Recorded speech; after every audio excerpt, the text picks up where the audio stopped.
večer vsemi. Jaz sem Fredrik Durenoš, prihajam iz Francije.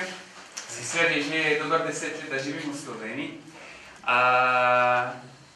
Lani sem bil koordinator Popotniško-novinarsko festival in je prišel do tega spontano idejo, da ali sploh sme imeti prostor v Sloveniji, da se pogovarjati o dogodki v Franciji. Pestro je, žil sem v Parizu še en teden nazaj in za kdo sledi novice, sem bil v isti letalo kot z Robertom Cesar? Casar, ne, Cesar. Tako da so mi na isti let, ne. Običajno me ne čekirajo, ko imam predolgo brado. Takrat so imeli drug ribe za uloviti, ne. Zakaj je prišel do tega, da sem želel se pogovarjati tudi v Sloveniji za te debat o Charlie? Ali sem Charlie, ali je te pravi terorist? Ker dejansko danes, oziroma imamo novo rekord, v en teden v Sloveniji sem imel 4 policijske kontrole. 2-krat na letališču, 2-krat na avtocesto, ker dejansko biti tujec v Sloveniji ni vedno preprosto. Sploh, če imate tak obraz.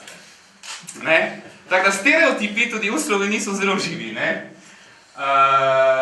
In tako sploh zanimivo. Drugo zadevo je, da dober 10 let nazaj Janko Rožiš je tudi dovolil, da tukaj sem imel potovanje, ko sem se vračal iz Compostela na Camino. Smo imeli tukaj delavnico Kapototis. In sem rekel, evo, po 10 let, da sem v Sloveniji, kaj želim razdeliti naprej? In sem rekel, mogoče je krasna priložnost, da damo Slovenci možnosti se srečati s profesionalci in novinarci in tudi en Francoz za odpret prostor, ne? In dejansko se pogovarjati, ne? Za svoboda izražanje, problem med kulturni, dialog med kulturni in religija, ali to problem sploh, nasilje pa diskriminacija proti novinarji. Ker mogoče v Sloveniji nobenega bo še prišel z en puščo, pa vas ujel, ampak mogoče drugo vrsta diskriminacija pa nasilje tudi obstaja v Sloveniji, ne. Tako da bi rad polno odprto vprašanje, spoštovanje, da tukaj je prostor za debatirati, spoštovanje za vse druge mnenje. In sem zelo hvaležen še enkrat Janko Rožiš pa Celica, da nam omogočijo, da smo danes večer. In hvala za Urško Makovec, ki bo za nas, torej naša moderatorka, ki bo vas predstavljal naše gostje. Hvala tudi častnik, tudi za sodelovanje z nami, za organizacijo dogodek. Evo, pa Socialna akademija zaenkrat tukaj spodbujamo tudi. Tukaj zaenkrat. Hvala vam pa res večer naprej. Merci bien.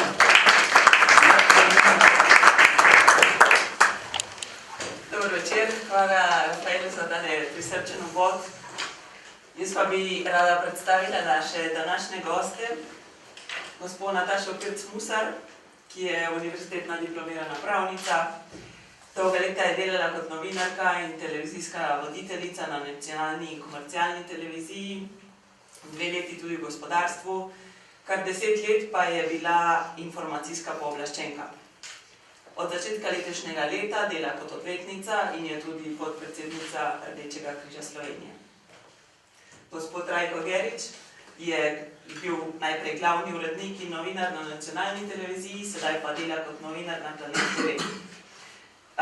Sodno je bil preganjen, ko je razkril kredite, ki jih je NLB odobrila Ultri.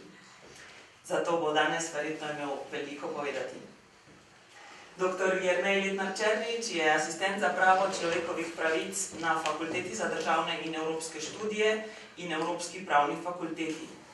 Doktoriral je iz prava človekovih pravic in mednarodnega javnega prava na univerzi v Aberdeenu na Škotskem.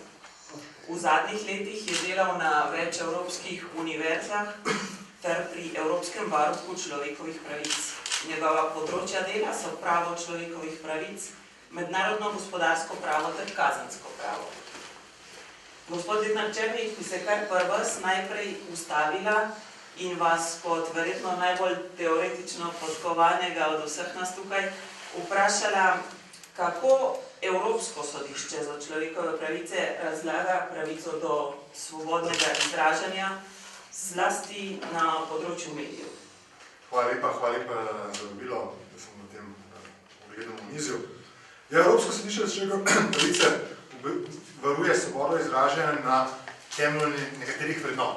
Evropsko sodišče vedno pravi, da svoboda izražanja utemeljuje pluralizem, svobodomiselnost in širokosrčnost v neki družbi. Hkrati pa Evropsko sodišče poudarja, da svoboda izražanja ni absolutna pravica in da ima določene meje, podaj katerih jo je mogoče omejiti. Zagotovo svoboda izražanja, svoboda tiska je bolj varovana napram osebam, ki pač to poklicno izvajajo vsakodnevno, spravo novinarjem in drugim ljudem, ki delajo v medijih. Svoboda izražanja pa lahko pride do konca, kjer je pa prepovedana. In Evropsko sodišče je zelo jasno glede tega, kdaj je govor prepovedan, v katerih primerih so države upravičene, da kazensko preganjajo nekoga, ki je povedal nekaj besed v medijih. In če vam tu dam malce razjasnim, v Evropski konvenciji je en člen, 17. člen, ki govori o zlorabi pravic. In Evropsko sodišče pravi, da svoboda izražanja ni varovana v primerih, ko posamezniki namerno, naklepno zanikajo hudodelstva zoper človečnost, genocid, vojna hudodelstva, holokaust. Denimo so pri Franciji bilo veliko primerov, kjer so pisatelji in različne založbe objavile knjige, kjer so zanikale, tudi pisatelj zanikal, da se je holokaust sploh kdaj zgodil. In v takih primerih je potem se pisatelj pritožil pred francosko sodišče in pred Evropsko sodišče, čež da je njegova svoboda izražena kršena, ker mu francosko oblasti niso dovolili, da bi še naprej podajal knjigo, kjer dvomi o tem, da se je holokaust sploh kdaj zgodil. Vendar Evropsko sodišče ni dalo prav te posameznike v takih primerih, reklo, da svoboda izražanja ne vključuje tudi pravice, da je mogoče zanikati hudodelstva zoper človečnost, vojna hudodelstva, holokaust in tako naprej. To so malo taki izraziti primeri, kjer lahko govorimo o mejah svobode izražanja, takrat, ko se govor sprevrže v sovražni govor. Seveda potem je pa tukaj še neka druga kategorija sovražnega govora, kjer posameznik spodbuja k nasilju, sovraštvu, nestrpnosti, razširja rasno diskriminacijo in tako naprej. V teh primerih Evropsko sodišče ne zavrže pritožbe, kar že na začetku sploh ne vsebinsko je obravnava, temveč dovoli vsebinsko obravnavo in tehta, ali je res nujno v demokratični družbi, ali res obstaja neka nujna družbena potreba, pressing social need, sodišče pravi temu v angleščini, da je treba prepovedati tako izražanje. Tukaj sodišče presoja na podlagi testa sorazmernosti, spravi nujnosti, primernosti in neke potrebnosti v demokratični družbi. Morda še tukaj za na koncu, da še povem, Evropsko sodišče ima zelo bolj restriktivno prakso glede svobode izražanja kot ameriško vrhovno sodišče. Veste, da svoboda govora, svoboda izražanja v ZDA je veliko bolj varovana kot v evropskem kontekstu. Pravzaprav vse je dovoljeno reči v Združenih državah. Pri nas v Evropi je pa malce drugače, da svoboda govora sicer je varovana, vendar ne v vseh primerih, če se to izražanje sprevrže v zanikanje določenih grozovitih dogodkov ali pa če to izražanje spodbuja nestrpnost, sovraštvo ali pa celo vodi k nasilju v družbi. Kako pa, se pravi, videli smo razliko med ameriškim in potem evropskim sodiščem, ki je bolj restriktivno, kaj pa slovenska sodišča, slovenska sodna praksa? Slovenska sodna praksa, veste, da slovenskih zadev pred Evropskim sodiščem za človekove pravice glede svobode izražanja ni bilo dosodb Evropskega sodišča do lanskega leta, ko je sodišče odločilo zadevi Mladina proti Sloveniji, kjer je v bistvu razveljavilo oziroma ugotovilo, da je Slovensko ustavno sodišče napačno odločilo v eni zadevi glede izjava nekdanjega poslanca, prijatelja in potem članka Mladinega novinarja. Slovenska sodišča, lahko bi rekel, da v bistvu sledijo praksi Evropskega sodišča za človekove pravice. Je treba poudariti, da morda zdaj po 25 letih demokratizacije smo prišli na točko, kjer je morda praksa slovenskih sodišč podobno. Saj govorimo o ustavnem sodišču, ki se spomnite, da smo imeli tudi določene kazenske sodbe, proti tožbe, sodbe, kjer so redna sodišča, denimo obsodila pisatelja Pikala, zato ker je v neki svoji knjigi vključil karakter petarde policaja, v kateri se je prepoznal načelnik policijske postaje v Slovenjgradcu, ali pa primer pisateljice Brede Smolnikar, kjer so se pa sestre, določene družinske članice poznali v njenem delu. Tako da praksa ustavnega sodišča je primerljiva praksi slovenskega ustavnega sodišča. Kar ni primerljivo in kar je zelo zaskrbljujoče, je praksa rednih sodišč, okrožnih pa višjih sodišč, ki v določenih primerih, predvsem v kazenskih primerih, preganjajo svobode izražanja novinarjev, pa tudi določenih politikov za tako imenovane vrednostne sodbe. Naprimer, če nekdo reče nekomu, da je bedak, ali pa da nima pojma, da je nesposobnež in tako naprej. Spomnim se primerov glede ljubljanskega župana in še nekih drugih primerov, kjer je bil nek mlad fant kazensko pravnomočno obsojen na višjem sodišču, pa je potem vrhovno sodišče to sodbo razveljavilo. Kar je ključno, kar se slovenska sodišča na prvi pa drugi stopni ne zavedajo, da živimo v demokratični in svobodni družbi, kjer ni mogoče kazensko preganjati posameznikov za svobodo izražanja. Vsi posegi v čast in dobro ime, to niso kazenske zadeve, to so civilne zadeve. Če posameznik se čuti prizadetka v svojem dobrem imenu in časti, naj gre na škodinsko tožbo in tam leži. Kazensko preganjanje svobode izražanja oziroma določenih izjav člankov novinarjev v medijih sodi v neke druge čase. In tega se slovenska sodišča ne zavedajo, tudi zato, ker niso seznanjena sodno prakso Evropskega sodišča, nimajo izobraževanj. Veste, da je Slovenija na prvem mestu po številu sodb Evropskega sodišča na število prebivalstva v celotni organizaciji Sveta Evrope, se pravi na prvem mestu po številu prebivalstva med 47 državami sveta.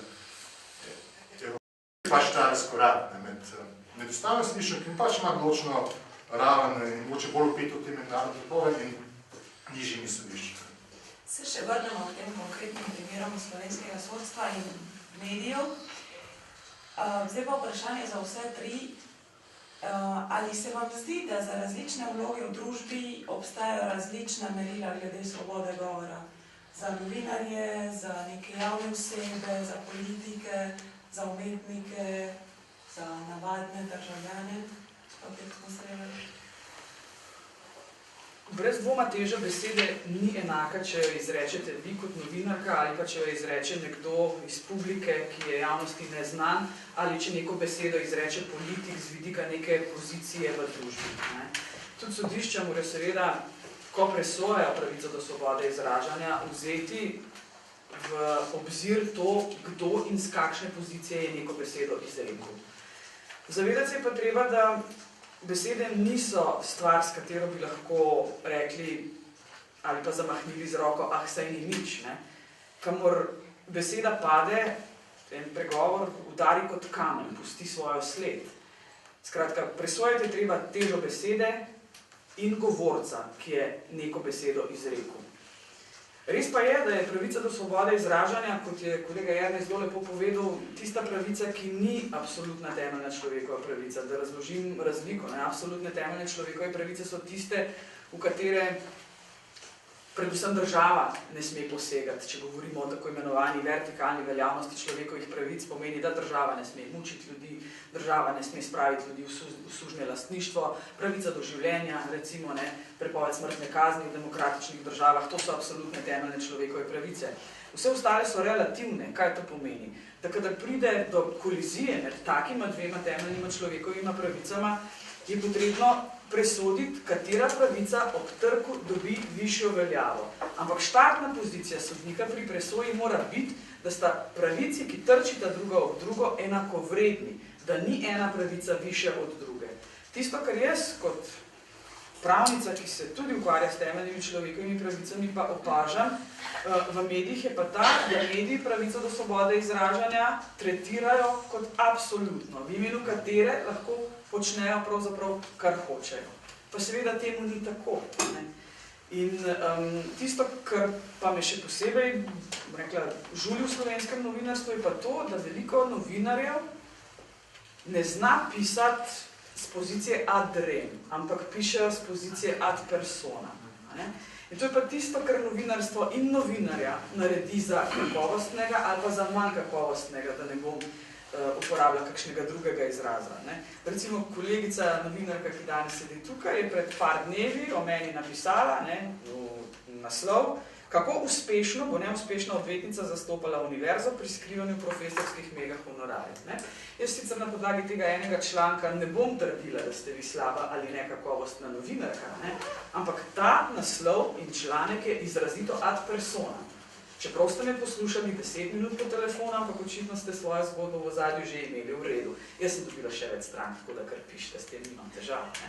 Ampak pri pravici do svobode izražanja, to, kar sem želela povedati, je pa seveda tudi odvisno, kakšnega filozofskega prepričanja je nekdo, ki pravico do svobode izražanja zagovarja. In tukaj prihaja pravzaprav do največjih diskrepanc. Ali si ti, ne vem, liberalen človek, ali si bolj konzervativen človek. In tukaj, v tej koliziji, bom rekla, različnosti filozofskih prepričanj prihaja do nekih besednih in verbalnih, bom rekla, bitk med konzervativnimi in bolj liberalnimi. Ne? Tukaj verjetno nikoli ne bomo našli neko široko polje konsenza, zato ker nam filozofska prepričanja preprečujejo, da bi se znali popolnoma poistovetiti s tistim na drugi strani. Ne? Veliko bomo pa že naredili sami pri sebi, če se bomo vsaj poskušali poistovetiti z nekim razmišljanjem drugače mislečih. In pravica do svobode izražanja ne služi temu, da bomo pljuvali drug po drugemu, ampak da bomo iskali konsens, ki ga pa ni lahko najti. Jaz se zelo zavedam, težko je to, ne? Težko pa pristajam na žaljivke pa ad personam članke ali pa kaj drugega. Skratka, pravica do svobode izražanja je relativna temeljna človekova pravica. Vsak si jo tudi upravičeno lahko razlaga malce po svoje, ko zadeve pridejo do sodne veje, je pa treba vzeti v poštev tako imenovano case by case doktrino, ko je treba od primera do primera pogledati, to je tudi Jernej lepo povedal, sodišče v takih primerih vzame v presojo zadevo in analizira besedo po besedi. In tukaj so potem seveda pravni mehanizmi, kako priti do pravilne rešitve na koncu. Načelo sorazmernosti, seveda tisto, ki je izjemno pomembno, ki na nek način pove, kaj je nujno v demokratični družbi, ne? To je osnova vseh členov Evropske konvencije za človekove pravice. In iz tega ven je na koncu pač potrebno izhajati. Ni to lahko pravilo, verjemite mi. Ne? Vsak sodnik je tudi človek. Vsak sodnik se postavi na določeno štartno pozicijo in iz tiste ven primer presoja. Če boste dali isti primer presojati 3 sodnikom, ne bo nič nenavadno, če bodo 3 sodniki prišli do 3 različnih odločitev. Ampak sodišče je tisto, ki nam mora... za vse enako. Seveda, po približno istih vatlih bi morali presojati. In sodišče je tisto, ki mora družbi nastavljati ogledalo, če si ga družba sama ne zna.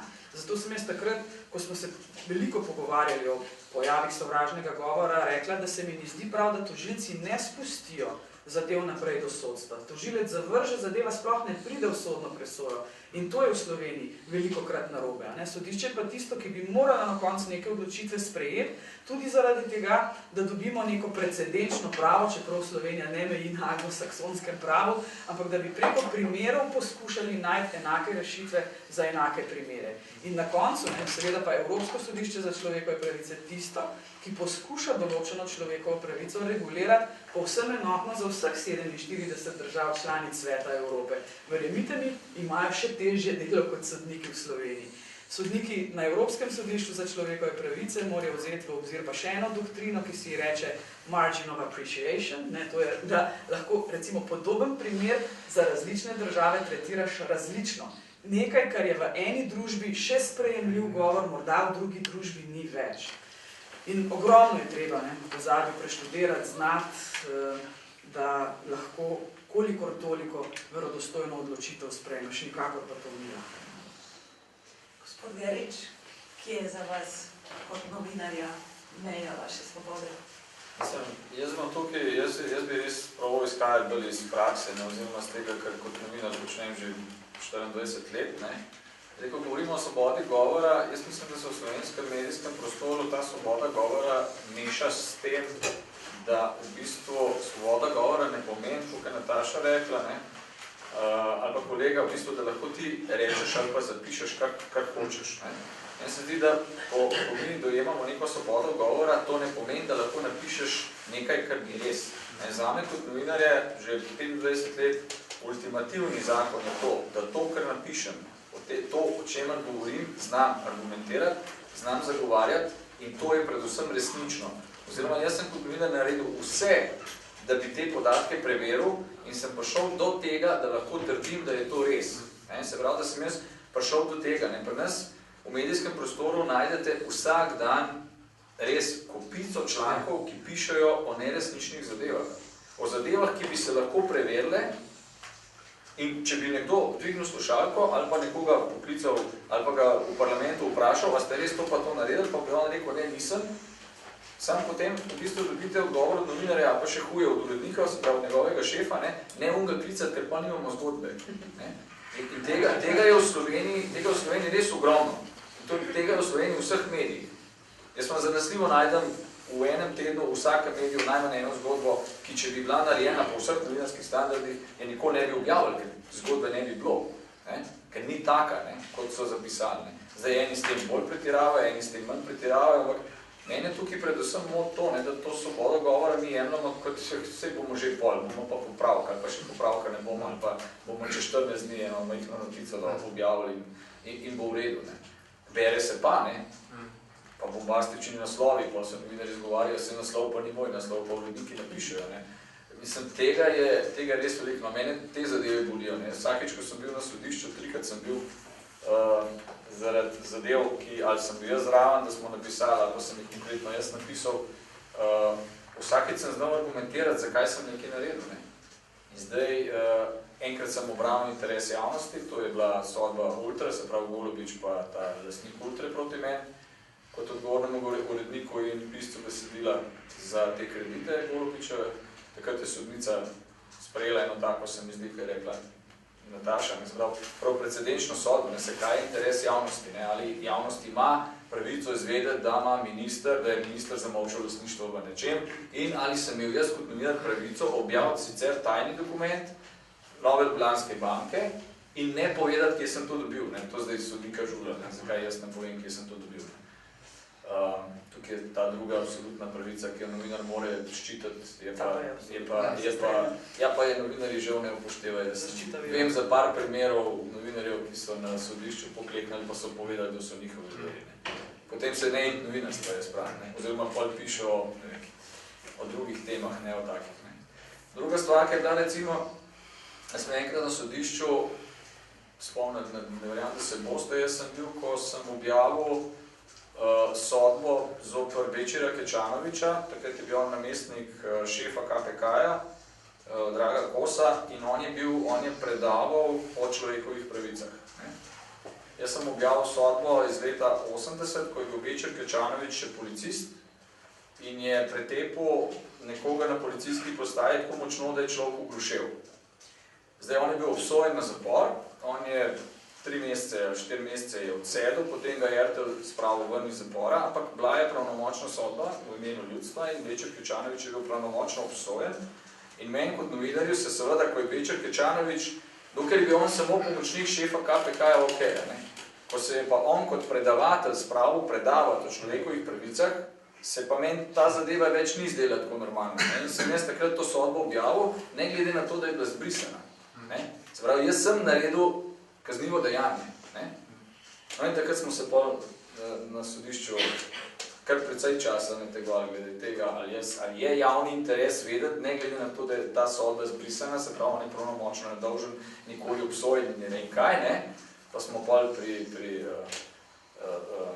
kaj je že bil tisti roman, ne bi šel v ven, ki so vsi sklicuje na njega, to vi doveste kot pravnika. Se bom spomnil, ker sem... No, skratka, ne? Ne. No, mogoče, če te volite tukaj, bi rad samo poglobili, kaj ste vi zdaj predlagali. Ker, ko se vračam malo v Franciji, ko je bil ta dogodek, ali sem Charlie. Vprašanje, ali sem sploh imel izbire biti ali ne biti Charlie. Ali je bil tukaj socialno pritisk, kao, da bi bili seveda sem Charlie. Ne? In dejansko bi rad vas vprašal, ko se vi se dotikali zdaj, problem postaviti resnico ali ne. Bolj in bolj opazujem, da dejansko enkrat, da kritična masa, ki ni več tu kritična, dobi eno močno emocionalno sliko, potem tukaj možgane so izklopeni, ne morejo več varno razmišljati in kritično moraš pogledati, kaj se je dogajalo. Dejansko, kaj smo videli v Franciji, je bilo, evo, par slike, en kratek član, brez da smo resno pogledali in preverili, kaj je bilo, in potem vse ljudi so me že svoje mnenje. In potem po emocionalno sliko je zelo težko se vračati pa povedati, kaj koliko drugačno je bilo. Ne? Da dejansko bi rad vas vprašal res kot novinari, kako je dejansko res vplivajo tisti emocionalno pritisk in potem kao predvsem na manipulacijo, ker sploh kaj ne vejo ljudi potem, ko imamo vedno tisti lepo slike, ko vidimo vse te šef government, ne? Merkel, Hollande, vse skupaj, ki hodijo skupaj. Kdo ve, da dejansko so bili že namenjeni biti v Parizu takrat? Niso prišli vsi za nalaž v Parizu za lepo hoditi. So bili že v Parizu, ker potem NATO je imel že srečanje. Dan prej ali pa dan kasneje. In potem izkoristimo, da smo tukaj za NATO, to bomo izbrisali, ne? Da smo tukaj za vojsko in to, in je bilo tukaj hinovščina. Ampak vse lepo hodimo, jaz sem Charlie. In dejansko bi rad tudi z vami, tudi v Sloveniji, se pogovarjati, ne? Kako res dejansko spodbujemo ljudi za res imeti kritično orodje za razmišljati in sam med svoje mnenje. In zato smo prišli v Socialna akademija v takšen projekt Potuj, misli, dej. To je za nas osnova popotniško novinarstvo projekt, je usposabljati vsak človek med orodje v glavi in boljše uporabiti svoj smartphone pa Facebook, da skupaj mi, kot državljan, znabi vzeti svojo odgovornost, ne, kot tudi. Se, kakšno je pa vaše stališče, če se vam vprašate? Zdaj, vi nas sprašujete. Me zanima, kakšno je vaše stališče, glede biti ali ne biti Charlie. A kdo vas zanima tudi to? Ja. Jaz ne bom govoril nujno kot Francoz, ker dejansko je več kot polovica od moje življenja, dejansko ne živim več v Franciji.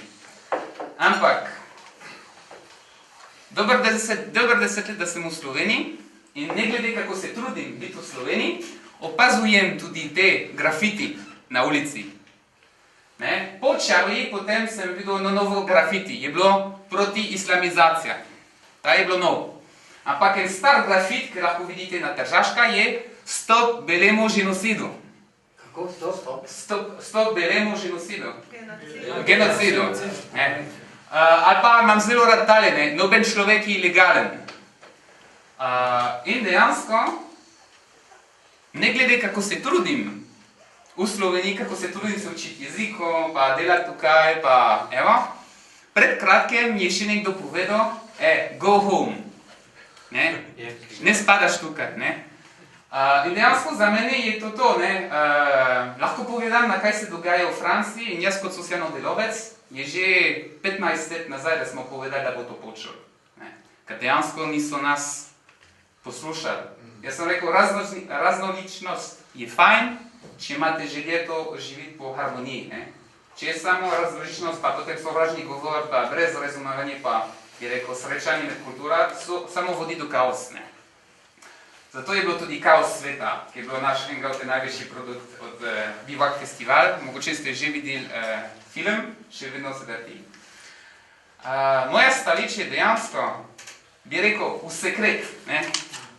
Bi rekel, je možno se hecati in se pogovarjati od vsem, ampak ne pa z vsemi. Je možno mogoče se hecati od vse tema, ampak nismo vsi sposobni se smejati pa se hecati od vse tema. Pa mogoče, če imate 1-2 pivo, ok, boste se smejali drugačno. Ko, na primer, sem šel ven iz letalo in ta policist mi je samo vprašal, a vi pridete samo iz Pariza? Sem želel se smejati, ne, jaz prijam prej iz Sirije. A bi on, ta policist, razumel, da jaz se smejem, ne povem, da jaz sem bil prej na počitnici v Siriji. In dejansko je to ta vprašanje humor pa karikatura in to, koliko daleč lahko gremo. Dejansko, jaz sem tudi vernik in par stvari mi je bilo vedno žal, ko je bilo 10 let, 15 let, 50 let sprijet, da je možno se hecati v tako grd način o krščanstvo vere. In to je bilo vedno dovoljen, na primer. Ampak danes, če malo se hecaš preveč od židovskih pa samoljanskih vire, takoj dobiš malo obrambe, ne? Reakcije so drugačne. In to dejansko me to zanima. Jaz sem pripravljen, da dejansko svoboda izražanja se gre, ampak dokler da vemo, s kom govorimo. Ne? Te razne nivojo, ne? Tako bi rekel. Ne? Hvala za naprej, prosim. Jaz bi sam nekaj rekel. Jaz sem Vladimir Gajšin, bil sem eno od ustanovitev študentskega časopisa Katedra v Mariboru. Pa tudi v Ljubljani tribune. Sam nekaj bi povedal. Kot novinar, študent, urednik, sem hodil na Ulvo, veste, na zaslišanje. In zvimo, prvič sem bil na zaslišanju, ker sem napisal, da je fotografija umetniška. In zasliševal me je neki tip, ki je bil po poklicu sicer, se reče, mehanik. In potem sem se pa spomnil, ko sem rekel, ja, Lenin je izrazil, da je propagandno sredstvo tudi fotografija in film, torej je to tudi umetnost. In se je potem strinil in vedno sem se rešil zapora. Kaj ti takrat je veljalo? Če si bil na zaslišanju, udovskem zaslišanju, 1 leto, veste, se nisi vrnil, ne, domov. Ampak takoj si bil zaprt. Kaj je to s Charliejem zveze? Gospod, bomo potem z našimi komentarji. Ne, to ni komentar, to je moje življenje, veste. Ja, sej, bomo potem Jaz sem bil urednik. če dovolite. Veste, 50 let delam že to. Urednik sem bil, študent časopisa. Tu sem bil šef, kaj sem Dimitrij Rupel in tako dalje. Skratka, gre za to, kar ste govorili o ad personam, ne? Gospod, Gre za žalitev. bomo potem na koncu s komentarji in vašimi vprašanji. Kada gre za duhovite ljudi, veste, primanjkuje, ko gre za filozofijo, primanjkuje tudi neka duhovitost. Jaz lahko zvimo, izrazimo vas, Urška, da ste zvimo Prešernova, Urška, da boste plesali s hudičem, ne? In mi ne morete zameriti, če bom duhovito to napisal. Če pa pišem žaljivo, potem pa je to seveda hudo. In še nekaj, seznanjenost s tem, že slišali, s tem terorizmom, je tudi stvar objektivnega, bi rekel, novinarskega posla, ker je drugače, če berem zvimo francoske časopise, nemške časopise ali pa slovenske časopise. Se pravi, tukaj je potreben tudi, to ste vi kot redaktor, neko znanje in vedenje tudi o politikah. To se moram povedati. Vaš komentar na dogajanje v Parizu v Šarli? Ja, na tisti dan, ko se je zgodil ta napad na Šarli, je to, takoj po napadu, so sodniki Evropskega sodišča, že ne vsi, večina, so izstopili svoje pisarne in so se slikali predstavo Evropskega sodišča v Strasbourgu z napisom že svi Šarli. Sam ne vem, če to veliko bilo pravilno, zato ker menim, da je ta dilema med biti, ne biti Šarli, da je to lažna dilema, da ni mogoče rešiti tega vprašanja črno-belo. Tukaj je tudi razložil, zakaj. Ti karikature in zelo kritične misli in slike, ki jih je objavljal ki jih še objavljal ta tednik, te v bistvu sodijo v to imamo kategorijo vrednostnih sodb. Tukaj je prej kolega govoril, da morajo biti prispevki temeljiti na dejstvih, morajo biti resnični in tako naprej. To so dve različne kategorije. Vrednostne sodbe pa izjave oziroma prispevki, ki temeljijo na dejstvih. Ne. Če prispevek ne temelji na dejstvih, ga svoboda izražanja ne bo varovala. To se je pri nas lepo zgodilo v tistem primeru časnika Dela, ko so skoraj letne nazaj objavljali na naslovnici fotografijo kardinala Rabeta pa nekaj gospoda Petra S. Češ gospod Rode je moj oče, kasneje se potem to ni izkazalo, da je šlo za resnično in zadeva je bila hitro poravnana. Kaj takega urednica nikoli ne bi smela objaviti, zato ker ni bilo nekih resničnih podatkov. Tukaj, v primeru Šarija, pa govorimo o neki vrednostni sodbi in tukaj se zopet vračamo na tisto sorazmernost. Kaj je sorazmerno, kaj je nujno in primerno v neki demokratični družbi. In Evropsko sodišče, pa tudi francoska sodišča večkrat poudarjajo, da svoboda izražanja ne varuje samo pozitivno izražanje neke pozitivne misli, temveč tudi tiste prispevke, karikatura, umetniško izražanje, ki šokira prebivalstvo, ki ga vznemiri in ki ga tudi žali. Seveda je potem pa od sodišča, od nekega organa v družbi je odvisno, da presodi, ali je objava neke karikature, ki žali preroka Mohameda ali koga drugega, prestopila to mejo. In to se lahko zgodi samo pač na podlagi teh načel nujnosti in primernosti. V tem primeru zagotovo jaz bi rekel, da določene karikature tega tednika so šle čez mejo, vsaj po mojem okusu.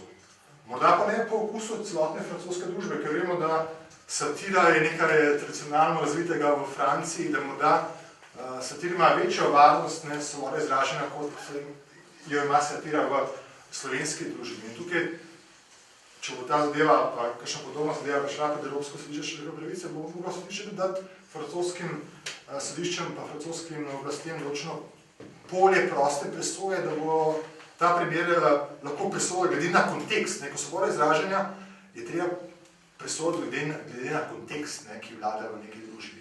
In tukaj morda imate pa vi prav, ker kontekst v družbi je pač ta, da obstaja določena napetost med priseljenci, ki so islamske vere in večinskim francoskim prebivalstvom. Ta napad na Charlie Hebdo ni bil prvi napad, prvi ta konflikt, navzkrižje med večinsko francosko konzervativno družbo pa priseljenci.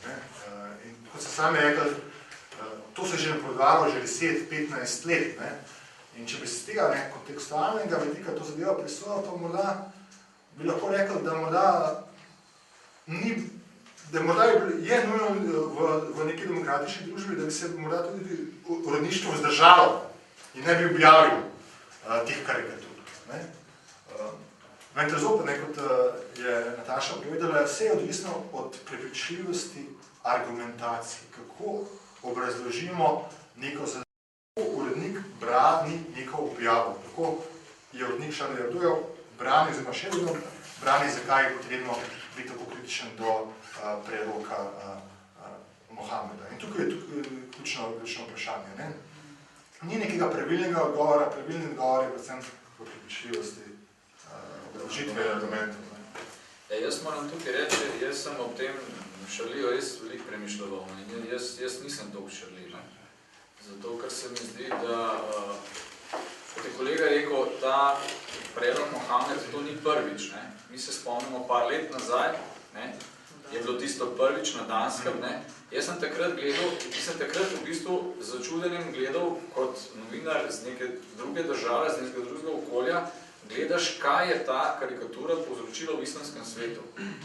Ti si imel v Pakistanu, v Afganistanu demonstracije, kjer so se ljudje sežigali sami sebe, ker je bil njihov prerok tako močno užaljen. Se pravi, nekdo je z objavo neke karikature povzročil, da se je nekdo šel sežgati. Zdaj, ali on to pravico povedati, kaj si on v islamu misel ima ali nima, jaz mislim, da ima pravico povedati. Ampak, če to poveš na takšen način, da povzročiš, res, mislim, ti si do meni, takrat je že meni bilo že takrat kar precej divje to gledati. Jaz sem takrat odgovorni urednik na televiziji Slovenija, mi tega preroka, mi te karikature nismo objavili. Takrat so se slovenski mediji različno odločali, večina te karikature, tiste Mohameda s tisto bombo na glavi, zame kot Rajka Geriča, tam ta karikatura nič posebnega. Res. Mislim, nima nobenega odnosa. Pa če jo vidiš, ne? Ampak kako je pa videl nekdo v Pakistanu, v Afganistanu, ne? In kaj je on zaradi tega šel narediti? On je šel demonstrirati, on, ne vem, 6 dni ni jedel, stradali so se pretepali, razbijali tam stavbe, ne? Precej ljudi je bilo upitih samo zaradi te karikature, ne?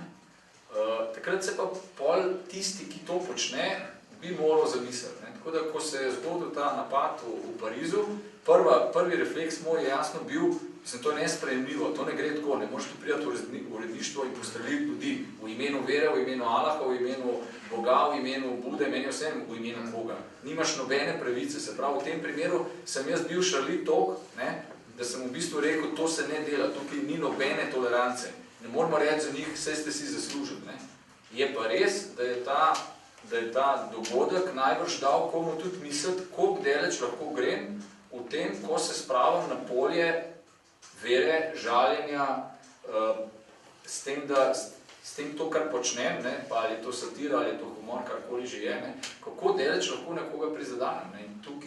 Tukaj pa mislim, da ni toliko enostavno, ker vidimo, da so čustveni odzivi na to, pa res lahko zelo, zelo hudi, ne. In zaradi tega ljudje umirajo.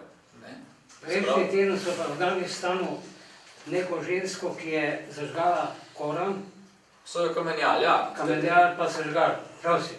Sej jaz ne... Mi pa govorimo tu o človekovih pravicah, prosim. Pa pravo, ne. Tu še Rijad tega ne dovoljuje. Če lahko še jaz dodam svoje mnenje. Tudi jaz v tem delu nisem Charlie, kot je povedal Rajko, morda na presenečenje marsikoga tu med vami. Veliko sem študirala v svojem življenju, kako in na kakšen način poskušati najti ravnovesje med različnimi mnenji in človekovimi pravicami. In iskreno verjamem v to, da meje so in jih je treba znati postavljati. Zelo nevarno polje pravice do svobode izražanja je žaljenje verskih čustev. Zelo, zelo nevarno polje. Pa tukaj ne govorim samo o žaljenju verskih čustev muslimanov. Rajko mi je en lep stavek povedal, rekel, mene tista karikatura ni nič prizadela, zato ker ni musliman, ker je v Sloveniji, ker tukaj ni veliko muslimanov. Karikatura na Danskem ali pa karikatura proti islamski veri v Franciji, kjer je muslimanov 6-7 milijonov, je seveda popolnoma druga zgodba. Mene osebno je zelo prizadela recimo slika Brezjanske Marije s podgano v roki. Jaz sem krščansko vzgojena, katoliško vzgojena, sicer ne hodim več v cerkev, lahko tukaj to javno povem, ampak takrat se je meni zdelo, oprostite, kaj ste vi s to sliko želeli povedati. To zame ni bila več umetnost. To je bilo zame žaljenje verskih čustev. In ko mi enkrat prestopimo iz polja neke umetnosti, karikature, satire, v izrazito žaljenje neke ali večine ali pa manjšine, se je čisto vseeno. V Sloveniji so s to sliko žalili večino katoliško, v Franciji so s karikaturo žalili muslimansko manjšino, ampak je popolnoma vseeno. Ko gremo mi na čustvo ljudi, stvari znajo eskalirati v nekaj popolnoma drugega. In dokler se novinarji in satiriki in umetniki ne bodo znali ustaviti in si sami sebi postavljati meje, potem se bo zgodil še kakšen Charlie Hebdo. In mene je tega strah. Jaz nimam nobenih težav, veste, če slovenski novinarji pišajo proti slovenski cerkvi zaradi rabot v gospodarstvu z malverzacijami z denarjem, pisati, ja, marsikaj je bilo tam narobe, a ne? Ampak to nima veze z verniki slovenske cerkve. To je povezano z vodstvom katoliške cerkve v Sloveniji. In tukaj se da postavljati recimo nekaj meje. Recimo v Nemčiji, kjer imajo ogromno sodnih primerov sovražnega govora, obravnavajo jih v povprečju, mislim, da 200 na leto, pa se bojim, da sem še premajhno številko rekla, jih toliko pride do pravnomočne odločitve na koncu, imajo popolnoma ničelno toleranco do nacističnih simbolov. Nemčija mora imeti takšno politiko in omejevanje pravice do svobode izražanja. Kdorkoli bo nacistično svastiko nekam narisal ali govoril kako je bil nacizem v redu, bo seveda fasal sodbo. Prav je. V Sloveniji imamo seveda druge probleme, popolnoma druge, kot jih imajo v Nemčiji, popolnoma druge, kot jih imamo v Franciji. V Sloveniji seveda bistveno več sovražnega govora proti narodom nekdanje Jugoslavije, proti istospolno usmerjenim, to je zdaj itak tema, a ne? Ampak, a veste, žaliti ljudi samo zato, ker so bosanci, ker so čefuri, generalno, to v Sloveniji ni sprejemljivo. Pa me lahko zdaj 100-krat tukaj za besedo držite, ampak to, kar je rekel Tomaž Majer na spletni strani SDS-a, je bilo zame preko meje, glede na vse to, kar sem nam razložil. Predvsem, ko govorimo z vidika političnega diskurza, je treba paziti, da se nekultura dialoga ne sedi v vse pore našega družbenega življenja. In vir je pri ribi glavi, tam smrdi. Če bo politika, katerakoli, je čisto vseeno, leva, desna, rumena, oranžna, zelena, imela nekulturen dialog, se bo ta preko medijev preselil na nižje pore družbenega življenja, med ljudi. In politika ne sme jahati na demagogiji in na žaljenju kogarkoli, ki je, še posebej, če je manjšina. In zelo težko je včasih, seveda, ljudi na drugi strani, ki imajo neko svojo filozofijo, nek svoj prav, prepričati v nasprotno, ampak jaz sem že zelo vesela, če ljudje saj poslušamo drug drugega. Vse, veste, prepričvati je brez veze, ne? Večino našega dialoga moramo usmeriti ravno med tiste, ki se ne strinjamo o določenih stvarih in poskušati kulturno, ne vem, poiskati neko zlato sredino. Sej vedno se je ne da, ampak samo z pogovorom, s dialogom, s besedami, ki niso sovražne, ki niso nekulturne, ki niso žaljive, se te stvari v družbi da preseči. Jaz pazim na to, res pazim.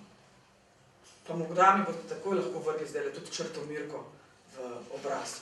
Sem se opravičila, res sem zabrusla eno, povsem neprimerno. Tega izraza si pa nisem zmislila jaz, zmislil se ga je Denis Avdić, ki se ga potem meni napisovalo, recimo. Ampak tisti trenutek, ko sem jaz to napisala, sem rekla, shit, to ni bilo prav. In od takrat naprej, verjente mi, 3-krat vdihnem, preden grem določeno stvar napisati. Prvič, zadnjič in nikoli več, da mi je kaj takega ušlo. Jaz imam na Twitterju 25.000 sledilcev. Verjente mi, to ni isto kot nekdo, ki jih ima 10. Jaz moram zelo premisliti, kaj bom tja napisala in kako in na kakšen način bom komunicirala. In verjemite mi, kot tukaj sedim, poskušam izhajati iz tega, da ja, razmišljamo različno in vedno se moram postaviti na pozicijo, tako kot upam, da se tudi vsi ostali, nimam vedno jaz prav. Poslušam druge.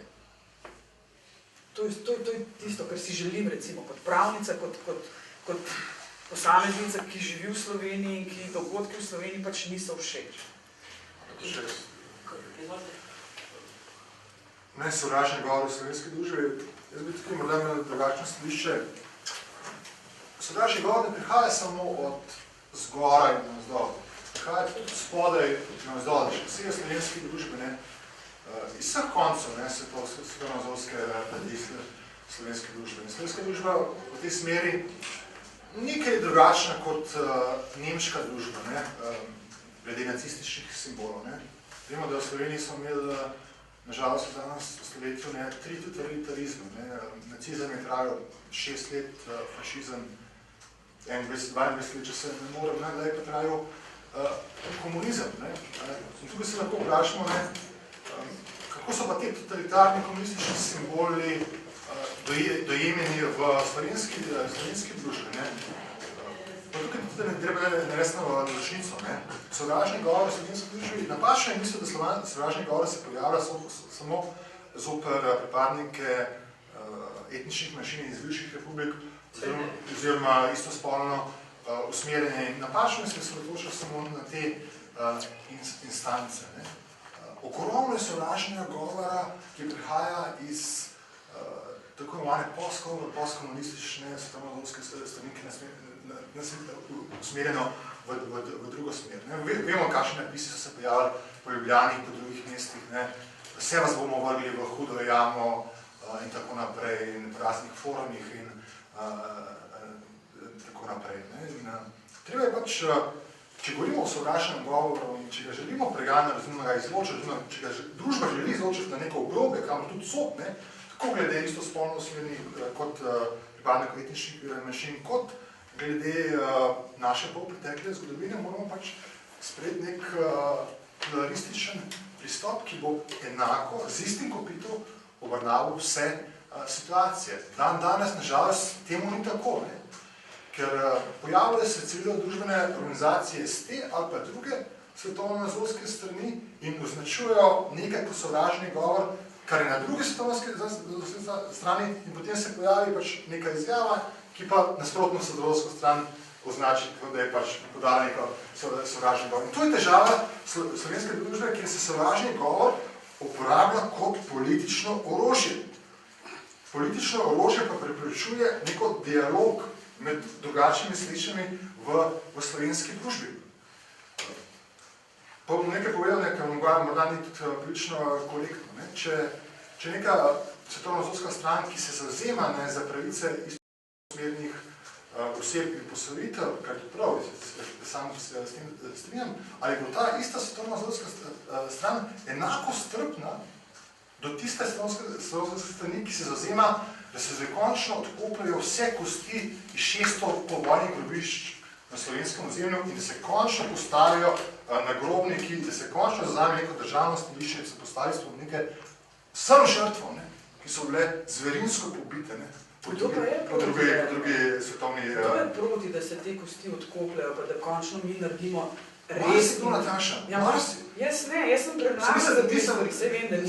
Jaz pa še mlajši, Samo v slovenski družbi se pojavljajo take izjave, kjer za kršitev človekovih pravic označujejo nekaj, kar jim pride prav. Naprimer, glede sprejemanja novele zakona za družinske zakonske zveri, je tista stran, ki je predlagala to, je to dojemala, označevala kot kršitev človekovih pravic. Prav, so legitimno, v še meri se tudi z njimi strinjam. Ali pa ta ista svetovno-nazorska stran priznala tudi, da so družinam, sorodnikom, tisti, ki so bili pobiti pri svetovni vojni, tudi prekršene človekove pravice. Jaz nisem 100% prepričan. Zdaj v bistvu greva... Zdaj so politiki, politika vedno vzame tisto, kar določeni politični opciji koristi v govor in zagovarjanju svojih stališč. Ampak politika nismo vsi ljudje. Tako? To je peščica v 90 mandelcev, tak se kregajo vsak dan. Jaz bi to, kar si zdaj rekel, če se vam pikal. V bistvu, sam govoriš o dveh različnih stvareh. Kaj je mene strah? Mene je strah, recimo, da zdajle vstopamo v zelo nevarno obdobje, to je obdobje referendumske kampanje za istospolne. In jaz sem prepričan, da bodo eni in drugi uporabljali sovražni govor, eni in drugi. In da bo prišlo do eskalacije tega in da bomo na koncu res vsi, tudi tisti, ki do tega sploh nimamo nezga odnosa, ne imajo, ker imajo, mene spet ne zanima to, ampak v bistvu spet prvič bomo prisiljeni stopati na eno in drugo stran, se pravi se odločati, drugič sem pa prepričan, da bo ta kampanja zelo umazana, žaljiva in to z obeh strani. Z obeh strani bo padal zanesljivo in vsi bodo en drugega obkladali, da so žaljivi, da mu kršijo človekove pravice, da mu ne dopuščajo lastnega mnenja. To, kar Nataša, kar si ti rekla, jaz se rada pogovarjam, pa pol nekako iščemo zlato sredino, pa zmer ne gre. Jaz se pa zelo rad pogovarjam z ljudmi, ki se z mano ne strinjajo. Ampak jaz ne iščem nikoli zlate sredine. Jaz s človekom, ki se z mano ne strinja, skušam z argumenti ga jaz prepričati, jaz vedno pričakujem, da mi on pove svoje argumente in midva greva lahko po 3 urah na razne, pa se še zmer ne strinjava. In imamo super debato in jaz sem super zadovoljen, zato ker sem jaz probal ga prepričati, zakaj imam jaz prav, on meni svoje pove in po 3 urah rečejo, jaz še zmer mislim, da ti nimaš prav, in sva super prijatelja in se imava super, ker sta debatirala, ker se izmenjevala mnenja. Pa nas pa tega ne znamo. Res pa nas si že včasih po 3 minutah idiot, ne strpneš, nimaš pojma in tako naprej. In to je tisto, ko ti nekdo ne dopusti, da bi drugače razmišljal. Jaz pri tej debati referendumski, jaz dopuščam enim in drugim, jaz oboje razumem. Jaz razumem argumente obojih. Nekdo, ki je bil katoliško vzgojen, na te zadeve gleda iz tega svojega vrednostnega sistema popolnoma drugače, kot nekdo, ki je pripadnik te istospolne skupnosti. Že Rajko. Čisto tako, in ona dva se danes ne bosta znala zmeniti. Seveda se ne bosta znala zmeniti. Kje imamo mi tukaj problem? Mi imamo tukaj problem, kjer večina želi regulirati pravice manjšin. Pravice manjšin v tem delu, če govorimo o priznanju istospolnih skupnosti, prav v ničemer, seveda tudi, prav v ničemer ne posega v pravice večine. Te skupnosti med nami so, noben zakon jih ne bo ne izničil, ne na novo ustvaril. Mi v Sloveniji danes govorimo samo o tem, da jim je treba dati določene pravice. To so manjšinske pravice. In ko govorimo o sovražnem govoru, jaz se bojim, da ti vse preveč mešaš sovražni govor s sovražnimi besedami. To ni eno in isto. Definicija Sveta Evrope o sovražnem govoru zelo jasno pove, kdaj nek govor ustreza definiciji sovražnega govora. Ko je uperjen proti manjšini, etnični pripadnosti, istospolni usmerjenosti, te manjšine je treba bistveno bolj zaščititi, zato ker nimajo družbene moči v družbi in rabijo večjo zaščito. Iz tega ven seveda izhaja tudi definicija Sveta Evrope. Ne vem, kakšne definicije govoriš, ker tudi sodna praksa Evropskega sodišča ne pozna opredelitve. Če pa že govorimo o pravicah istospolnih oseb pri Evropskem sodišču, veš, da Evropska sodišča še v pravice svoje sodne praksi priznava pravico do družinskega življenja, istospolnih oseb, ne priznava pravice zakonske zveze, priznava pravice zakonske zveze, zato ker ne obstaja evropsko soglasje, European consensus glede tega. Ne bomo o tem debatirali, če lahko sem še povedal. To, kar je Rajko prepovedal, to je ključno. V slovenski družbi nismo strpni do drugačnih mislečih in ne znamo sprejemati proti argumentov. In vsak izmed nas, če sliši kakšen kontraargument, postane morda, se mu adrenalin zviša, pritisk se mu zviša, in kar je čisto običajno, tako doma kot v službi. To je čisto običajno. V slovenski družbi pa takoj, ko ima posameznik kot drugačno stališče, ga izločimo oziroma ga označimo, da itak je ta in ta, da pripada tam in tam, da on itak mora imeti drugačnega stališča, kot ga ima morda njegova svetovna nezorska stran. To smo prvaših pa naših. In to je ključno. In to je morda tudi povezano z določeno podzavestno hibo slovenske družbe, pomanjkanja komunikacije. Tukaj tudi jaz opažam tudi med študenti, nasplošno v slovenski družbi, da se morda premalo pogovarjamo, premalo se skregamo, tako v prijateljskem krogu, kot tudi v službi. Bojimo se, kaj bomo rekli, strah ne, kaj se bojo drugi mislili o tem. In to je napačno. Samo prek izmenjave različnih stališč se lahko pride do nekega dobrega rezultata, pa do neke, predvsem svobodne pa zrele družbe. Se nam zdi, da v Sloveniji obstajajo tabu teme. Tabu teme, mislim, tabu teme absolutno so. To, kar si tudi ti zdaj začel, to je pa tisti drugi pol, mislim, tabu tema zanesljivo te povojni poboji so, ne da se o njih ne govori, ampak mi to skozi tlačimo nekaj. In to, ker mi tega ne moreš čistiti, jaz se doskrat šalim, in rečem, jaz imam res občutek po svojih 44 letih, pa glede na to, da sem sam en majhen delček svoje mladosti preživel v totalitarnem sistemu, v socializmu, v komunizmu, kako to imenujemo, a jaz imam še zmer občutek, da smo leta 2014 še zmer v gozdu. In potem se ljudje rečejo, ja, ampak res, včasih se mi zdi, jaz grem na družinski piknik, pa pol, pa debata pade na naše, pa vaše, smo pa v gozdu, In pol, eni so na eni strani, eni so na drugi strani, pa brez argumentov, In potem res začnejo padati te hude zadeve, Mene, kot Rajka Geriča spet, jaz, ko vidim tiste plastične gajbice s človeškimi ostanki in da jih država ni sposobna pokopati, meni se zdi to takšna sramota, da ga ni, sploh ni proračunske postavke, ki je mi ne bi smeli odpreti za to, da to uredimo. Ker je to sramota. Sramota zaradi tega, ker to tam je, to so ljudje, to so bili, mislim, pobiti zverinsko, brez sojenja in mene zdaj ne zanima, čigavi pa kaj so, oni imajo pravico do groba. In to je moje stališče, ki ga vedno zagovarjam na vseh teh debatah. In ga zargumentiram in povem, ampak takoj smo v gozdu. In ni v redu, ni v redu. Govorili ste o resnici in o poročanju, o resnici in lažno poročanje. Ampak prav na tej temi, v slovenskih medijih beremo večinoma enostransko poročanje. Ma ne, ne enostransko. Jaz mislim, da se kar malo izogibamo tega. Si pomislite, kdaj so Hudo jamo odkrili? 10 let, ne?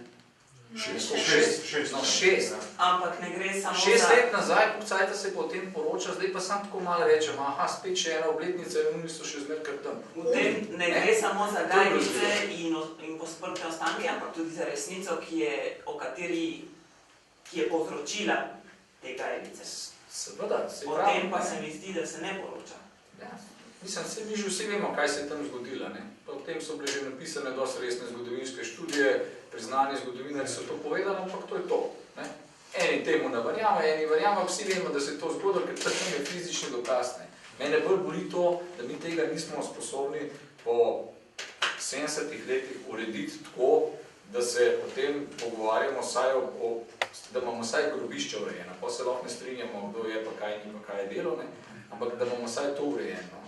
Mislim, to je mene, sem tam na letališču Cerklje, ker so gradili NATO-vo bazo, ne, in skopljajo z bagarjem in pol naletijo na kosti, ne, in pol do temelja od NATO-ve baze so kosti pobrali ven, od tam naprej pa niso. Ne. Mislim, meni se zdi to grozljivo. Jaz sem takrat bil še urednik, jaz sem takrat rekel novinarju, ki se s tem ukvarjal, sem rekel, daj piš na NATO, ne, še zdaj čakamo na odgovor, ne. Vpraši, ker se njim zdi normalno, da NATO-va baza stoji na pokopališču pobitih. To je tako neevropska norma, da se meni zdi nora, ne. Ampak to tako je. V Cerkljah je zdaj sezidana hišca in do temelja je od tam naprej grobišče, ker je inšpektor, kaj so že teli, ne vem, kjer inšpektori to vzročijo, so rekli, ne, nekaj kopno. Mi ne vemo, je to še 10 metrov, je to 2 metra, 20 cm, mene to ne zanima. To moramo skopati ven. Tako da, tle imamo mi problem, ampak ta je res spet taka huda tema, kjer hiter bolj, ne, pri svobodi izražanja, ampak tukaj spet si pravim, tukaj ne gre za svobodo izražanja, tukaj gre za to, kaj je res, kaj ni res, kaj so dejstva, kaj so pa neke imaginarne zadeve. Tako da, tukaj res, ta svoboda izražanja, to ni isto kot novinarsko delo, ki včasih napiše nekaj, kar ni res. Tukaj po mojem glavnem problem ne toliko kršitev te svobode izražanja. Zdaj si bom dovolila eno osebno izkušnjo in sicer na razpravi enega parlamentarnega odbora smo z eno skupino dostojno in argumentirano govorili o sovražnem govoru v primerih nerojenih otrok in bili skoraj da ne izgnani iz dvorane. In to iz hrama demokracije, ko ga imenujemo. Kako komentirate? Tukaj za enostransko dovoljenost, se pravi ad personam, o čemer je govorila gospod Pirc-Musarjeva, ena stran ja, druga stran ne. Ja, to je bil v bistvu za pomankanje pluralizma, ne?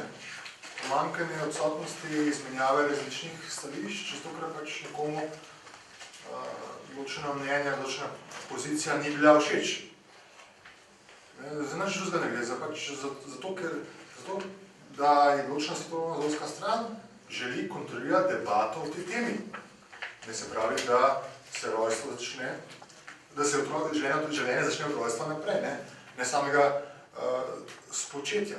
In to je zanimivo, zato ker je ta debata zelo zanimiva. Vedno, ko imam študenti, je to ena izmed najbolj zanimivejših debat o spočetju ali o rojstvu, da se že začne. In to je napačno v slovenski družbi, da izločamo razprave pa izmenjava mnenj o takih podobnih temah iz javne razprave. In to je popolno nasprotju z nekim pluralizmom, ki je temeljna norma v svobodni demokratični družbi.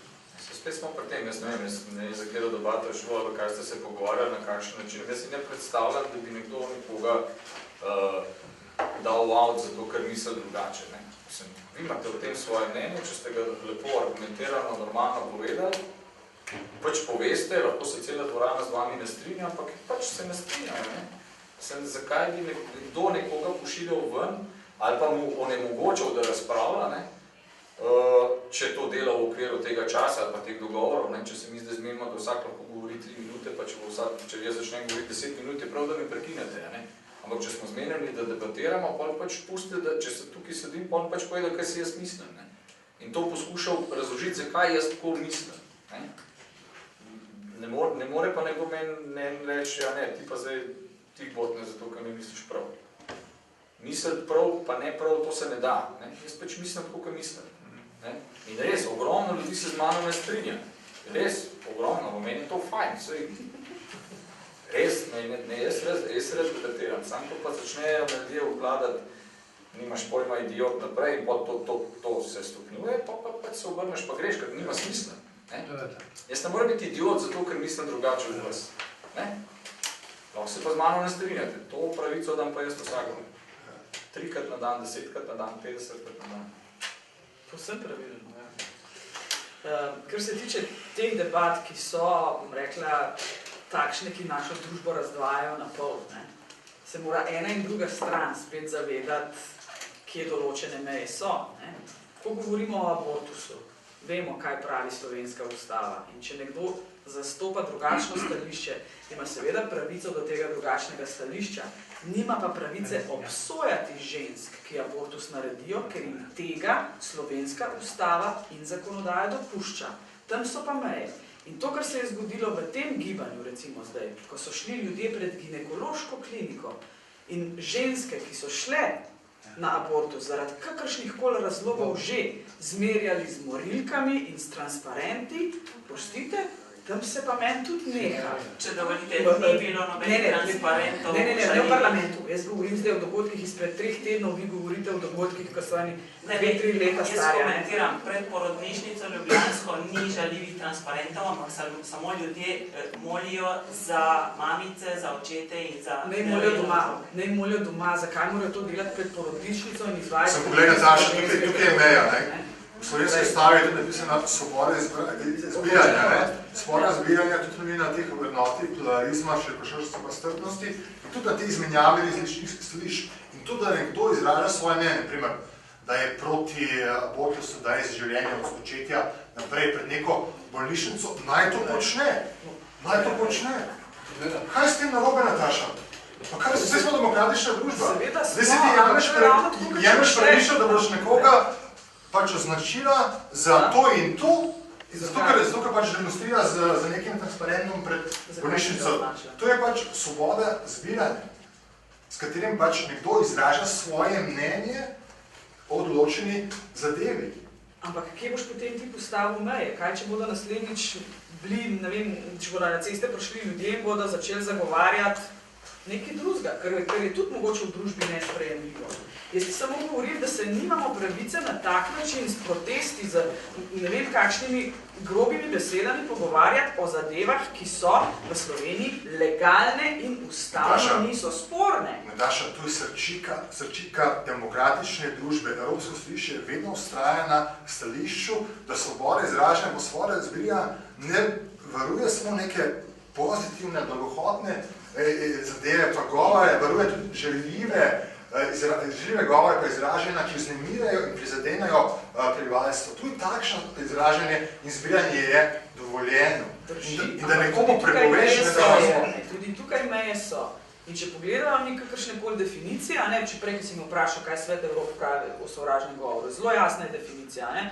Sovražni govor je vsaka oblika izražanja, ki širi, razpihuje, spodbuja ali opravičuje rasno sovraštvo, ksenofobijo, antisemitizem in druge oblike sovraštva, ki temeljijo na nestrpnosti, kar vključuje nestrpnost, izraženo z agresivnim nacionalizmom ali ekscentrizmom, diskriminacijo in sovraštvom proti manjšinam, migrantom ali osebam z migracijami. Tukaj mešamo jabolke s sluškami. Lahko za konca povem.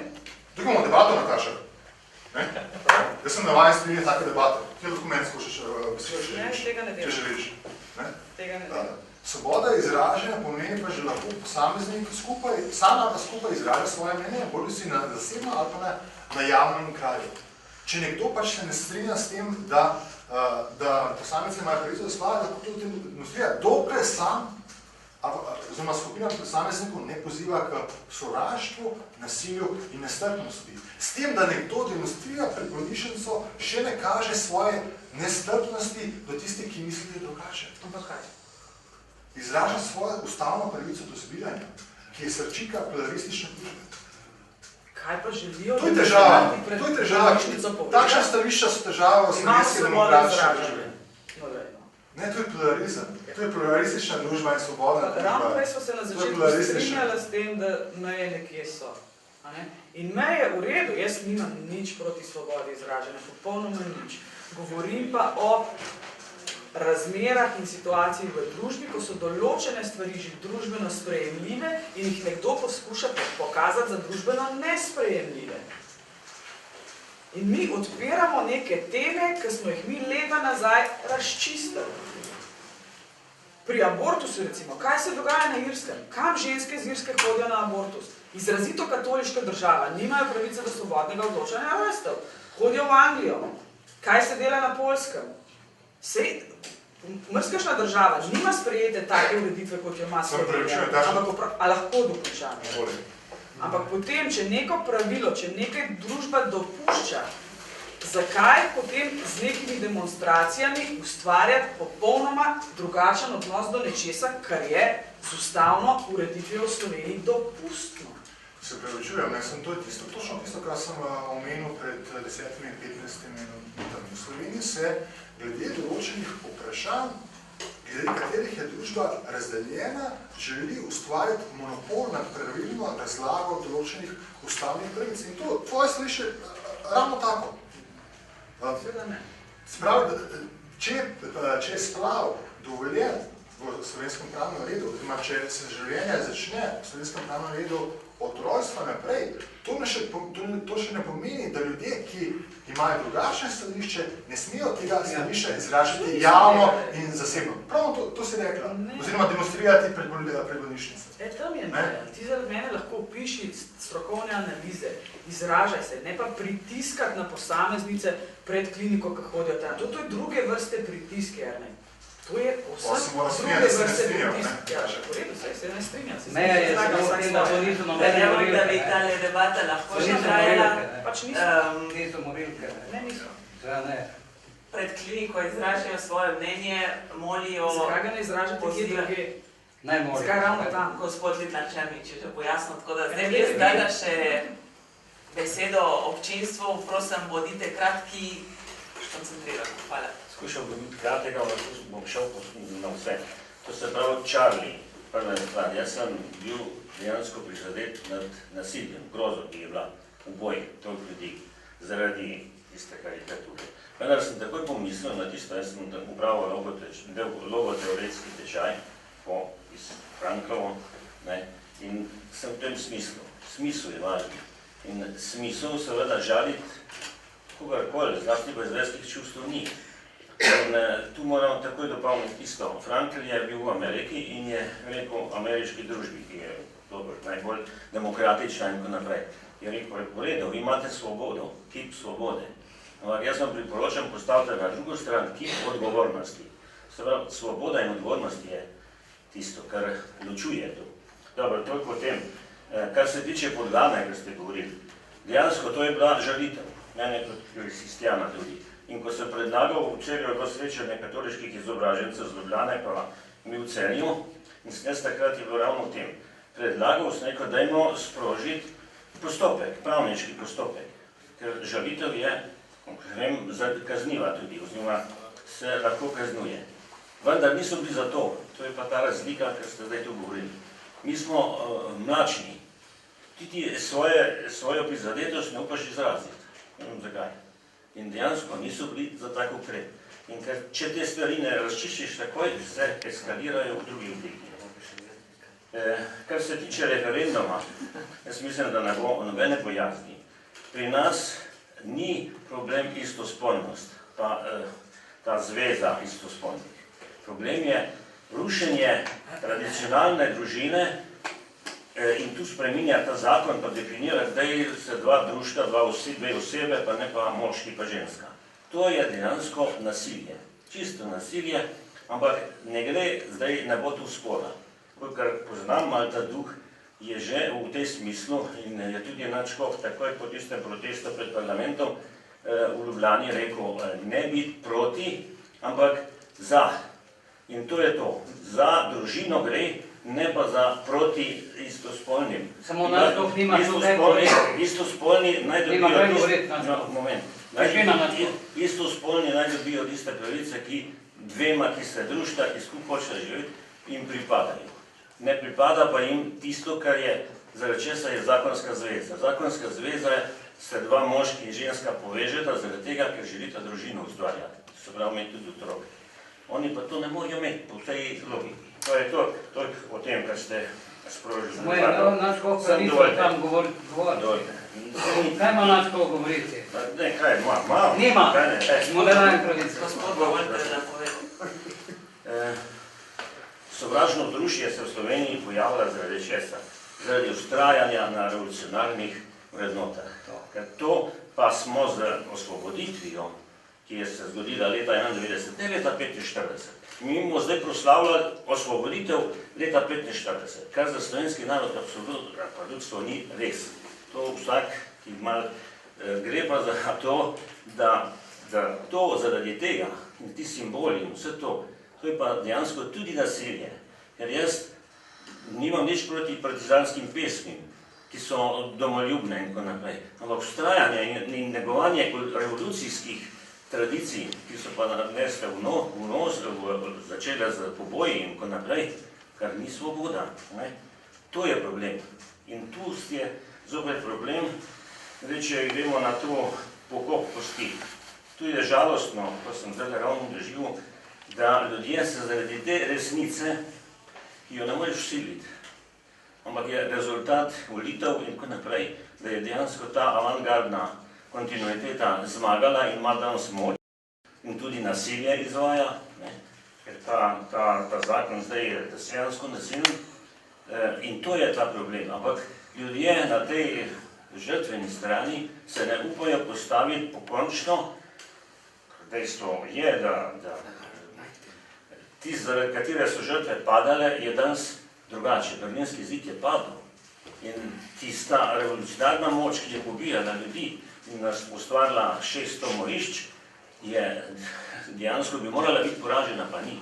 In zaradi tega je ta sovraštvo vzdušje. Ja, sem to še. Splav, tu bi jaz dodal še eutanazijo. Jaz sem zdravstveni delavec. Splav je zadeva, ki je medicinska. Govorimo o vsebinskih stvarih. Ja, govorili ste o tem veliko. Jaz mislim, da se strinjam s tem, kar ste tu že zdaj rekli, da se tega tiče. Ampak splav je pri nas zakonsko dovoljen. Če pa je to vprašanje, gre to stvar medicinska. Isto kot je eutanazija zadeva, ki se tudi izvaja ali pa ne izvaja v skladu z medicinsko doktrino. Ne more pa to biti zakon. In isto je splav tudi naj ne bi bil v zakonu, ampak medicina bi morala to urejati tako, kot je to potrebno. Tisto, kar pa zdaj delajo ljudje, pa prosijo za življenje, to se pravi, prosijo, da naj ženska, če ima težave z porodom ali pa z otrokom, da ga donosi in seveda izroči v posvojitev. To ni neka žalitev, ampak to je socialni čut.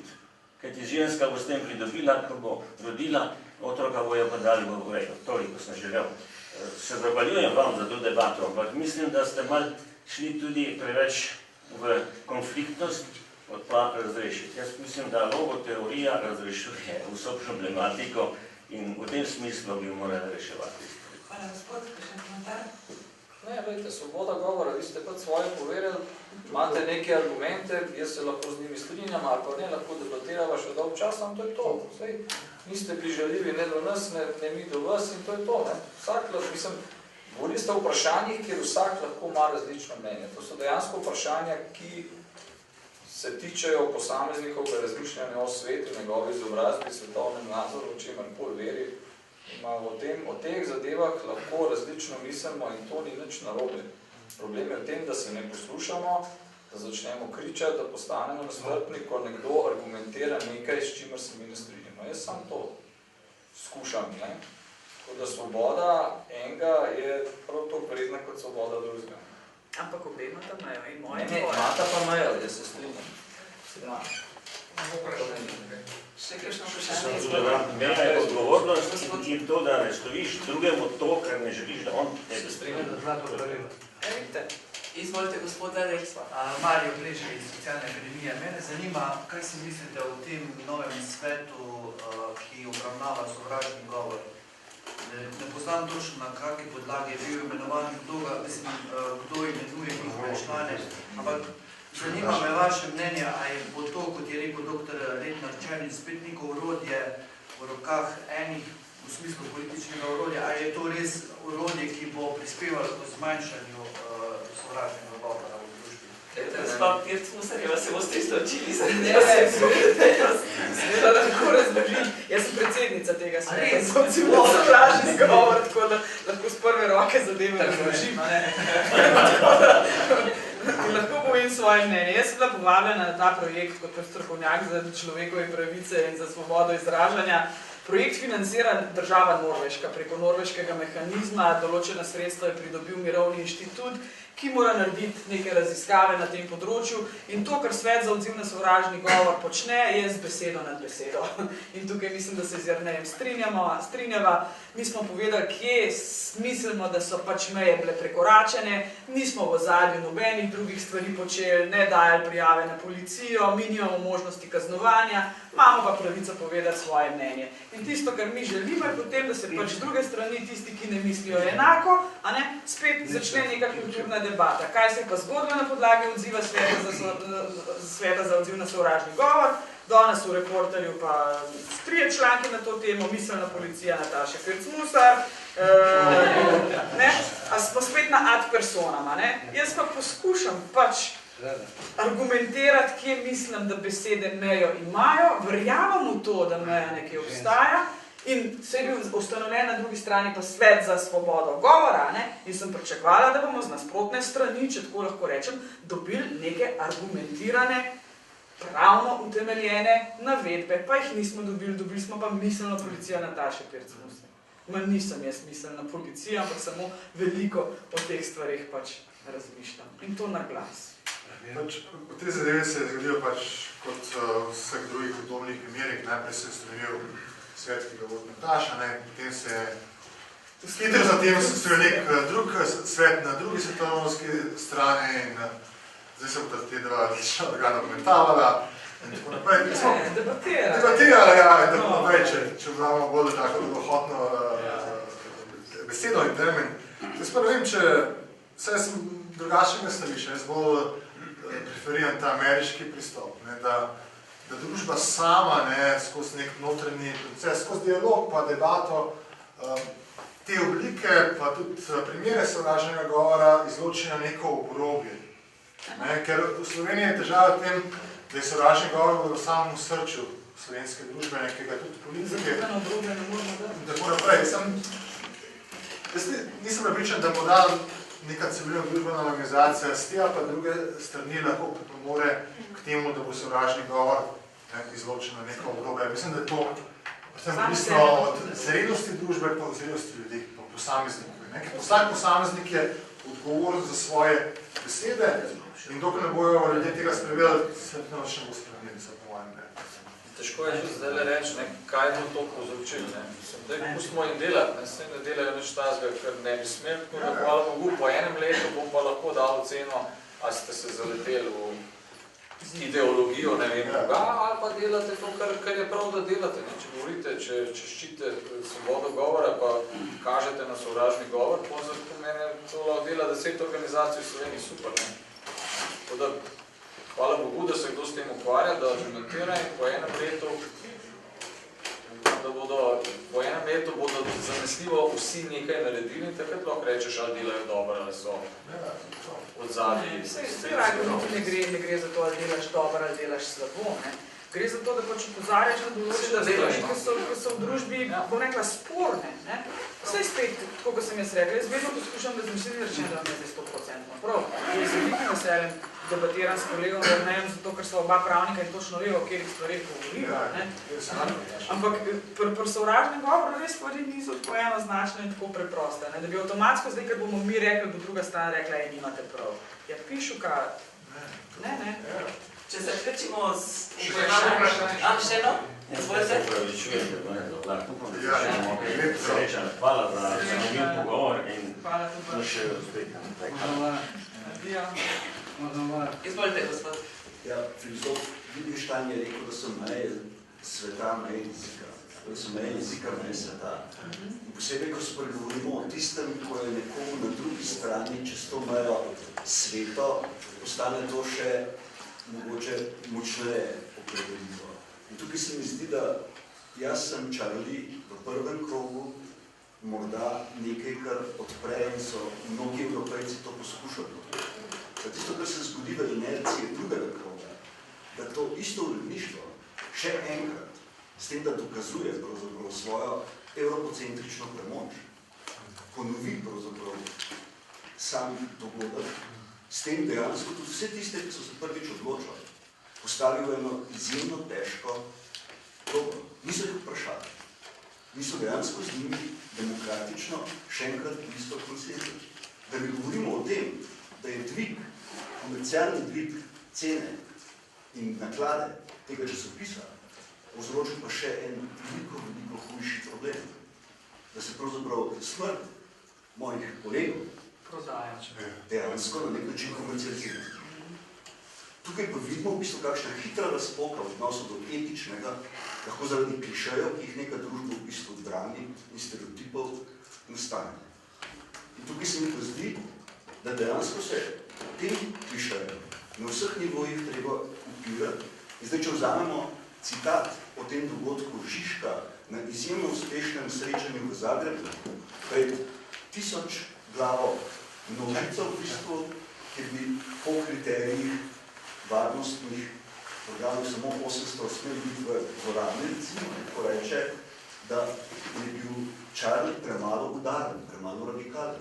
Kajti treba bi bilo rešitvo in napisati. Ko to reče radikalc, ne, zveni od njegovih ust radikalno. Poglejte, v bistvu, gledajte, ki je širi pogled. Treba bi bilo napisati, v bistvu, narisati Jezusa in napisati, jaz sem ateist. Se pravi, širi se fronta nazaj še enkrat v samo srce Evrope. Tukaj se da videti, v bistvu, da ne gre samo za legalnost ali legitimnost, ampak gre dejansko za tisto odgovornost posameznika, ki se v tako eksplozivnem času, kjer dejansko gorijo meje, ne samo na Bližnjem vzhodu, ampak dejansko v srcu na nekaj Evrope. Tukaj treba premisliti stvari globje, drugače in mislim, da debata je bila izjemno zanimiva, zato ker je to odkrita. Samo vprašanje pa je, a lahko pravzaprav pridemo vendarle še do globljih, notranjih, tistih ključnih odnosov, ki se tičejo posameznika, ker dejansko vidimo tako, kot je Dostojevski že napisal, da če ni nekaj prepovedano, to še ni rečeno, da je vse dovoljeno. In zdaj, tukaj se mi zdi, da v današnjem trenutku, v današnjem času, v tem, rečemo, prostoru, kjer smo šli že v 90-ih, skozi izjemno težke preizkušnje in ko vidimo, da se ni svet globaliziral, ampak se je nažalost prej, pa bom to narekoval uporabo, balkaniziral, ker so hoteli v bistvu odstraniti, ko je prišlo do tega, da se je na nek način to preselilo na globalno raven, ampak mi, ko smo šli skozi 90-ta, vemo, kaj to je. Morda cela Evropa in Francija, po moje, s tem, kako je to odreagiralo, v bistvu pokaže pravzaprav, da tukaj ni te izkušnje, ni te dejansko previdnosti v bistvu. In res bi z te meje Evrope lahko sporočili, da se pravzaprav morajo ključni zgodki premisliti drugače. Mogoče ravno zato tudi, ker edini evropski islam je sarajevski. Seveda. Tisočletja, na nek način že tisočletje vajen v razlikah preživeti. In če Evropa ne bo v bistvu na nek način poskušala te stvari razumeti v jedru in jih mogoče na ta način tudi potem na tem prostoru podpirati v bistvu v kulturnem, duhovnem smislu, recimo, da se dejansko raznolikost, kot ste prej rekli, da obstaja pravna norma za razumeti kriterije drugačne na drugi strani. Jaz sem arhitekt v bistvu in se mi zdi, da kritični regionalizem je pravzaprav edina možnost, da po padcu globalizma, se pravi razumevanje razlik In dejansko, glede na te razlike, iskati v bistvu nek konsens z neko univerzalno prepoznavnostjo. In tukaj mislim, da taka debata lahko res močno pripomore in sem prav vesel, da se je na nek način razumela, ker mislim, da kaže na iskrenost in iskrenost v bistvu dejansko stališče. Hvala lepa. Še komentar? Gospod Naprav? Ja, to je dobro iztočno, mislim, da zaključim. Pišemo in seveda razmislimo vsak v svoji vlogi, ki jo v tej družbi imamo, kaj temu lahko pripomoremo ali pa odmoremo. Tukaj pa je velik problem medijev, to se pa jaz strinjam. Mediji, kaj ste rekla, kamen, kaj pusti svet, mediji ubijajo. Od banalnega primera mariborskega ravnatelja, kjer so mediji ubili dobesedno, vključno z medijem, na katerem delam. A lahko to poprosti? Veš, kdo je napisal najboljši tekst? Združenje katoliških učiteljev v Sloveniji. Kako lucidno dobro so napisali tekst o tem medijskem umoru. Nadušek z užitkom vsega tega. Hočem reči, od ene res majhne, skrajno banalne zadeve, ki je, upam, res dala komu misliti, ampak mu je dala misliti, če govorimo o medijskem prostoru, glih za 2-3 dni. Ker imamo spet. Je pa nekaj drugega. Za zaključek. Kaj storiti, da bomo znali identificirati sovražni govor, si postaviti meje svobodi govora in spodbujati pluralnost, različnost in argumentacijo v Sloveniji? Osnovno izhodišče je pustiti drugim, da dihajo po svoje, ne napadati drugače mislečih, ker tisti, ki napada, se potem z druge strani brani. Potem smo v neki situaciji, ko napadamo drugega.